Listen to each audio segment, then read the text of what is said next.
నమస్కారం అండి. SB news 9550కి స్వాగతం సుస్వాగతం.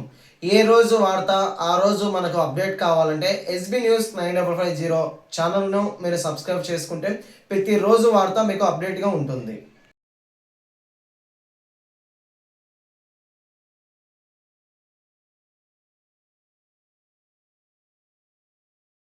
ఈరోజు ఈ అమ్మయ్యమ్మట సాధుమాత నాగేశ్వరమ్మ గారి 38వ ఆరాధన ఉత్సవం కడప నగరంలో అతి వైభవంగా నిర్వహించడం జరిగింది.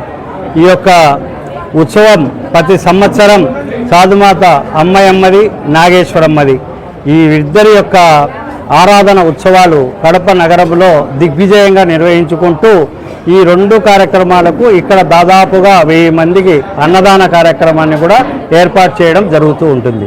ముఖ్యంగా చెప్పాలంటే ఈ అమ్మయ్య మఠం నిర్మాణం జరిగినప్పటి నుంచి సాధులు సంతులు ఇక్కడొచ్చి వాళ్ళు కాలిబాటను నడుచుకుంటూ తిరుమలకు పోతూ ఉన్నా ఇక్కడ సేద తీర్చుకొని వారికి భోజన వసతులు వాళ్ళ వసతులు ఏర్పాటు చేసి ఇక్కడ చూసుకునే వాళ్ళు పూర్వీకులు ఇక్కడ పెద్దలు పూర్వం నుంచి చేస్తున్నటువంటి వ్యవహారం.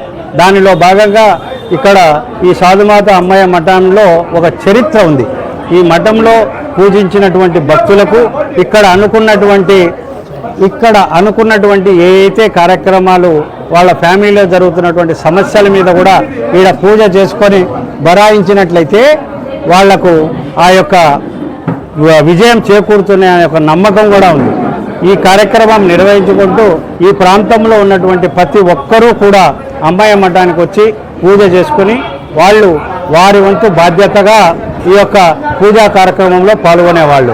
రాబోయే రోజుల్లో కూడా ఈ మఠాన్ని పూర్తి స్థాయిలో అభివృద్ధి చేసి మొత్తం ప్రతి కార్యక్రమం కూడా అన్ని దేవాలయాల్లో జరుగుతున్నటువంటి విధానాల్లో భాగంగా అమ్మయ్య మఠాన్ని కూడా పూర్తి స్థాయిలో ఇక్కడ ఒక కృష్ణ మందిరం కూడా నిర్మాణం చేసి ఆ నిర్మాణంలో భాగంగా ప్రతి సంవత్సరం అమ్మయ్య మఠంలో జరుగుతున్నటువంటి కార్యక్రమాలకు దిగ్విజయంగా ప్రజలు పాల్గొని వారి యొక్క భక్తి శ్రద్ధలను చూపుతూ ఈ ముందుకు సాగాలని కోరుకుంటున్నాను. నా పేరు వెల్లపతి, ఈ అమ్మయ్య మఠం కోశాధికారి. ఇక్కడ ఉన్నటువంటి వ్యవస్థను చూస్తూ గత 10 సంవత్సరాల నుంచి వ్యవహరిస్తున్నాను.